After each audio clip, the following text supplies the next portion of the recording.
Hello everyone, welcome to another segment of Current Affairs 365 only on Port Harcourt's IAS Academy, Northeast's premier institute for UPSC, APSC and NPSC preparations. I'm your friend Atrey and today I'm here with another segment dated 5th of October 2021.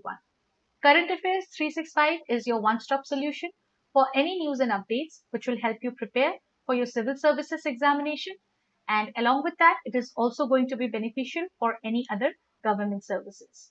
So don't forget to like and share this video and subscribe to our YouTube channel. You can also follow us on Facebook as well as Instagram for any further details related to government jobs. The first news of today is about the launch of second phase of Swachh Bharat Mission Urban. Here the nodal ministry is the Ministry of Housing and Urban Affairs. This mission, Swachh Bharat Mission Urban 2.0, was announced in the budget of 2021-22. It is a continuation of the first phase, and here the government is mainly trying to take safe containment, transportation, disposal of fecal sludge, and septage from toilets. The first phase of Swachh Bharat Mission Urban was launched on 2nd of October 2014, aiming at making urban India open defecation free. And it also aimed at achieving 100% scientific management of the municipal solid waste. This first phase lasted till October 2019. The second phase will be implemented for over a period of 5 years from 2021 to 26 with an outlay of rupees 1.41 lakh crore. The main aim of this mission is on source segregation of garbage, reduction in single-use plastic and air pollution by effectively managing the wastes from construction and demolition activities along with bioremediation of all legacy dump sites. Under this mission, all the wastewaters will be treated properly before being discharged into large water bodies, and also the government here is trying to make reuse a priority. Now, if we look at the outcomes of the mission, then we can see here that all the statutory towns will become Open Defecation Free Plus certified, which will mainly focus on toilets with water, maintenance and hygiene. The towns with population less than 1 lakh will become Open Defecation Free Plus certified, which will focus on toilets with sludge and septage management. 50% of all the statutory towns with less than 1 lakh population will become Water Plus certified, which means that these towns will aim to sustain toilets by treating and reusing water. All the statutory towns will be at least 3-star garbage free rated as per the Ministry of Housing and Urban Affairs star rating protocol for garbage free cities. The progress under first phase includes around 4,000, more than 4,000 urban local bodies being declared open defecation free, which was made possible through the construction of more than 66 lakhs individual household toilets and over 6 lakhs community or public toilets. This has exceeded the mission's target altogether. Then Swachh Survekshan, which is the world's largest urban cleanliness survey covering over 4,000 urban local bodies. It was also initiated under the first phase in the year 2016. Moving ahead to the second news, which is about the marine protected areas of Antarctica. India has extended its support for protecting the Antarctic environment and also for co-sponsoring the proposal of the European Union for designating East Antarctica and the Weddell Sea as marine protected areas. The Southern Ocean, which is also called Antarctic Ocean, is a body of salt water covering approximately 1/16 of Earth's total ocean area. Now, what are these marine protected areas? In general terms, these areas are a marine area that provides protection for all or part of the natural resources that it contains.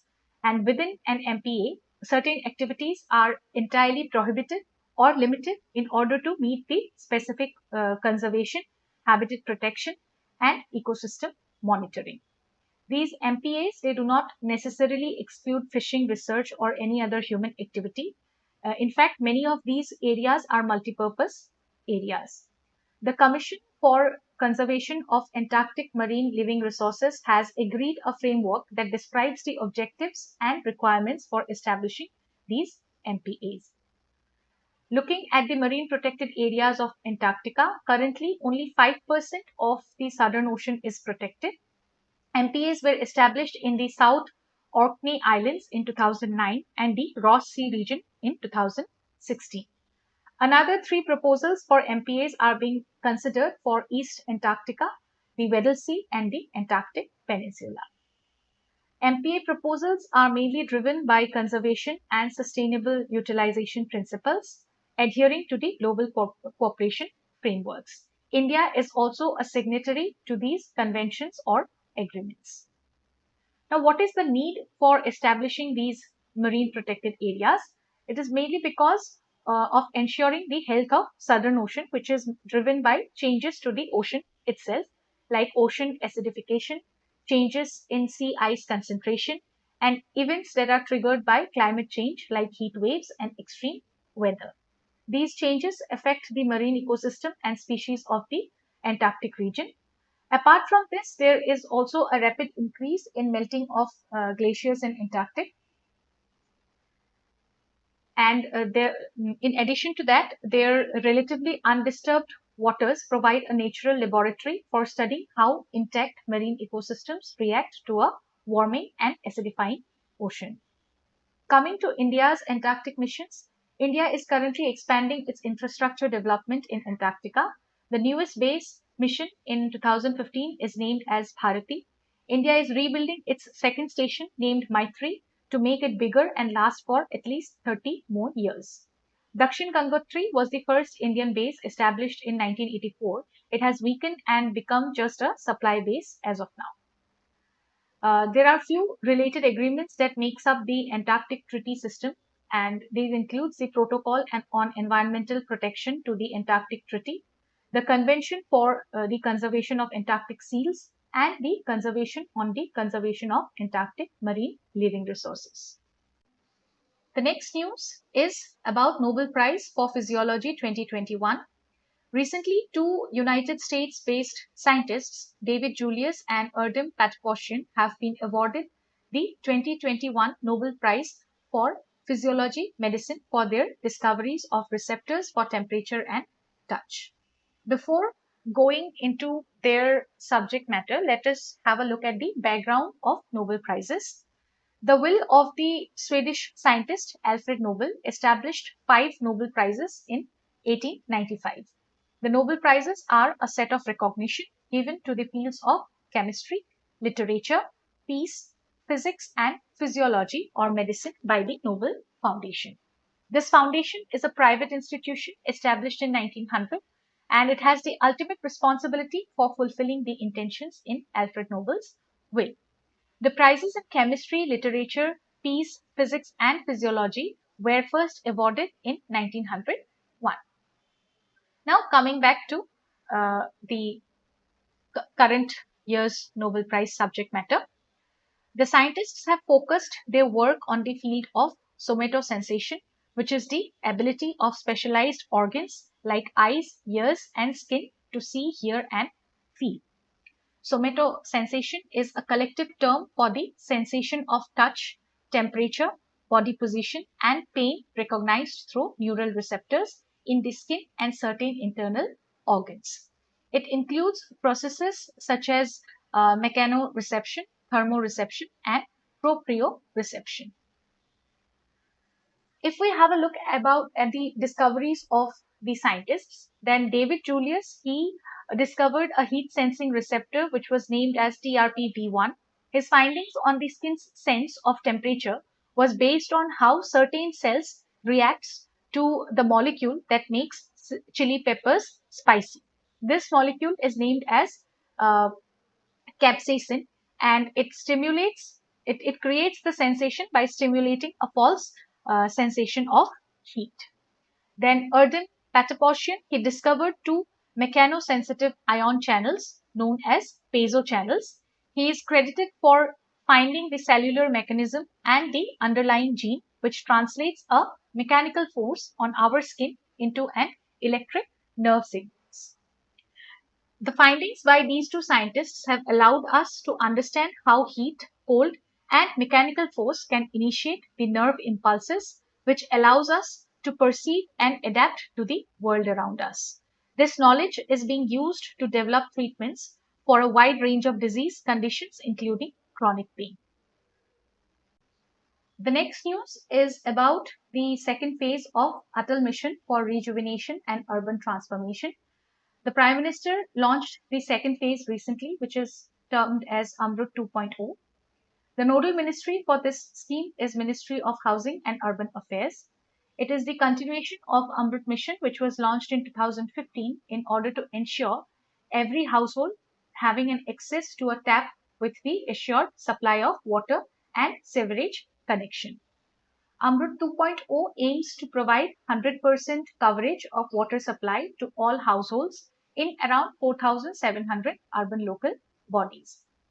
It also seeks to promote Atmanirbhar Bharat through encouraging startups and entrepreneurs in the public-private partnership. Major objectives includes build up upon the progress of Amrut to address water needs, rejuvenating water bodies, better management of aquifers, and reuse of treated wastewater, which will promote a circular economy of water. It will also provide 100% coverage of sewerage and septage in 500 Amrut cities. Recycling and reuse of treated wastewater is expected to cater to 20% of the total water needs of cities and 40% of the industrial demand. Under this mission, freshwater bodies will be protected from getting polluted to make natural resources sustainable. If we have a look at the performance of the first phase of Amrut, then we can see that 1.14 crore water tap connections have been provided, taking total connections to 4.14 crore in the Amrut cities. This reform has also helped improve India's rank in ease of doing businesses in construction permits to 27 in doing business report of 2020 of World Bank from 181 in 2018.